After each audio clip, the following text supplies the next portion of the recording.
Assalamu alaikum. So today's topic is about history of English literature. History of English literature देखेंगे बिल्कुल brief से overview के साथ and just to the point बात करेंगे। जब हम हिस्ट्री ऑफ इंग्लिश लिटरेचर की बात करते हैं तो स्पेसिफिक पीरियड्स आते हैं, लाइक ईराज आते हैं। सो फर्स्ट ईरा या पीरियड आप कह लें ओल्ड इंग्लिश पीरियड था, जिसे एंग्लो सेक्सन भी कहा जाता है। यह पीरियड 450 से लेकर 1066 के दरमियान का है और it was characterized by epic poetry like Beowulf and religious text. So this is like the new starting of something. 5th से 11th सेंचुरी के दरमियान का ये था पीरियड। और इस पीरियड में बहुत सारे फेमस पोइट्स वगैरह भी आए थे, जिनमें से बीड, कैडमोन वगैरह बहुत ज़्यादा फेमस हैं। और बीड तो sometimes regarded as a father of English history. Okay, so इसके बाद आया मिडल इंग्लिश पीरियड, जिसे इंग्लो नॉर्मन या मिडीवल इंग्लिश पीरियड भी कहा जाता है। और ये पीरियड 1066 से 1500 तक का है, था। ओके, सो एंग्लो नॉर्मन पीरियड में ये हुआ था कि ड्यूक ऑफ नॉर्मंडे जो था उसने इन्वेड किया था और कैप्चर किया था इंग्लैंड को।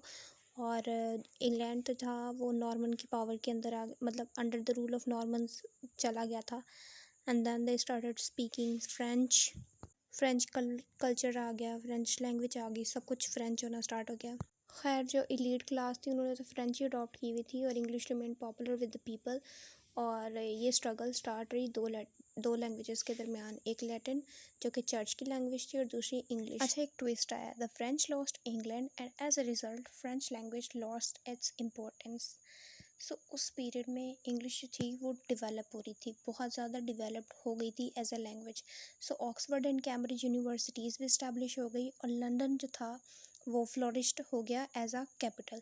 और इंग्लिश जो थी वो became the widely use language in courts, law and trade. उसके बाद 100 ईयर्स वॉर स्टार्ट हो गई और उसके बाद इंग्लिश को बहुत ज़्यादा अपना एक मकाम मिल गया, दर्जा मिल गया और वो ऑफिशियल लैंग्वेज हो गई। अच्छा, इस पीरियड में रोमांसेस, क्रॉनिकल्स और रिलीजियस डायलेक्टिक पोइट्री बहुत ज़्यादा फेमस थी या सिग्निफिकेंट थी आप कह लें। ऑनेस्टली अगर इस पीरियड की मैं एक एक बात बताऊँ तो बहुत लंबा हो जाएगा and I love this period क्योंकि ये बहुत इंपॉर्टेंट है। इसमें विलियम लैंगलैंड्स की पियर्स प्लोमैन, कन्फेशियो मेंटस, गोवर की, कैंटरबरी टेल्स, चौसर की, बहुत सारी पार्लियामेंट फाउल्स भी आई और सब कुछ, मतलब बहुत कुछ है। और इतने सारे अच्छे अच्छे poets like Chaucer, William Langland, Gower, Barber और भी हैं। खैर, we are going to talk about the next period which is the renaissance या renaissance. It was started around 1485 or 1400 and ended in 1660. Renaissance means rebirth or renewal. Okay, honestly ये period तो पिछले period से भी ज़्यादा important है। ये दोनों पीरियड मेरे फेवरेट हैं।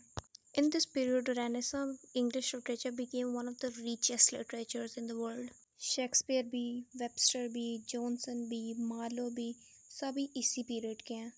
इसके अलावा poets Sidney, Donne and Milton भी। It is also known as scientific और रैशनल मूवमेंट बिकॉज इसमें बहुत सारी इन्वेंशंस भी हुई थी, like printing press, one of the major invention in this ई पीरियड। एस्ट्रोनॉमी भी, क्लॉक भी, एल्केमी भी। और हाँ, art, painting, sculpture, architect, music, literature, even humanism, इस पीरियड में बहुत कुछ हुआ है। अगर इसको ओवरऑल देखा जाए तो एलिज़ाबेथन ईरा भी इसी में लाई करता है।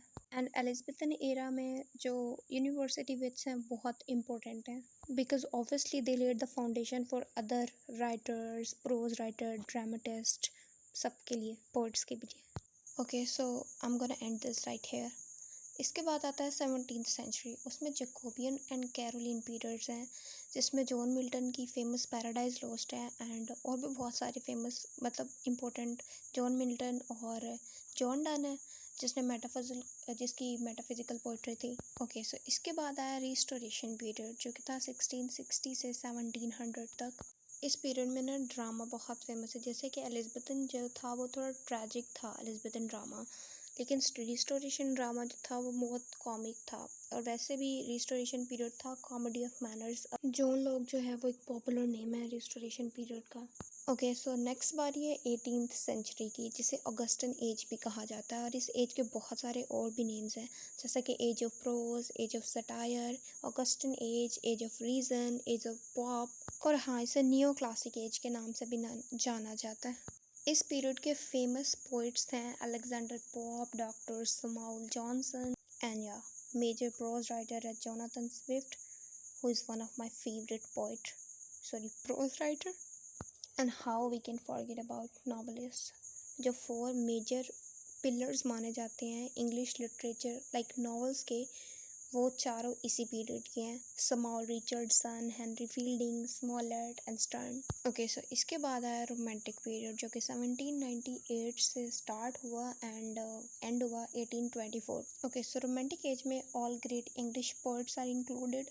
वर्ड्सवर्थ, कीट्स, शेले, बिरोन है कि ब्रियोन है, I don't know how to pronounce his name.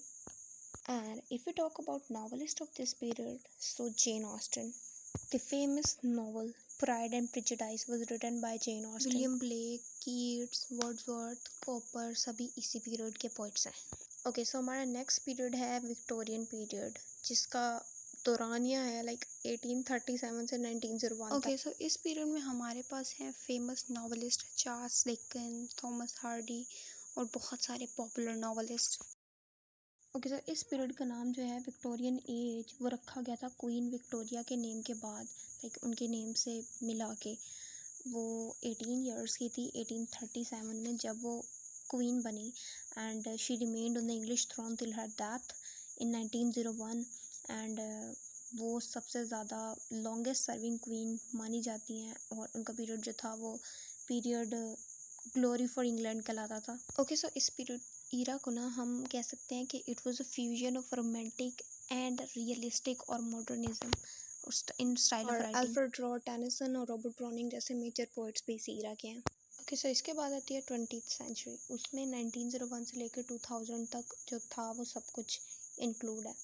Modernist literature includes हैं जिनमें T S. Eliot, the waste land and Virginia Wolfsburg and post world war II D.H. Lawrence, symbolism, existentialism वगैरह वगैरह थे। Okay, so last but not least contemporary period जो 2000 से लेके अब तक वही चल रहा है, जिसमें डाइवर्स जनरास आ गए हैं, वॉइसेस आ गई हैं, थीम्स को एक्सप्लोर किया जा रहा है, ग्लोबलाइजेशन, आइडेंटिटी। सो इससे हमें बिल्कुल एक कंप्लीट स्टार्टिंग से लेकर अब तक का पता लग गया कि इंग्लिश कैसे डेवलप हुई, कितने स्टेप्स लिए और कैसे कैसे वो आगे बढ़ी, किन के ज़रिए आगे बढ़ी। So that's it. Allah Hafiz and thanks for watching.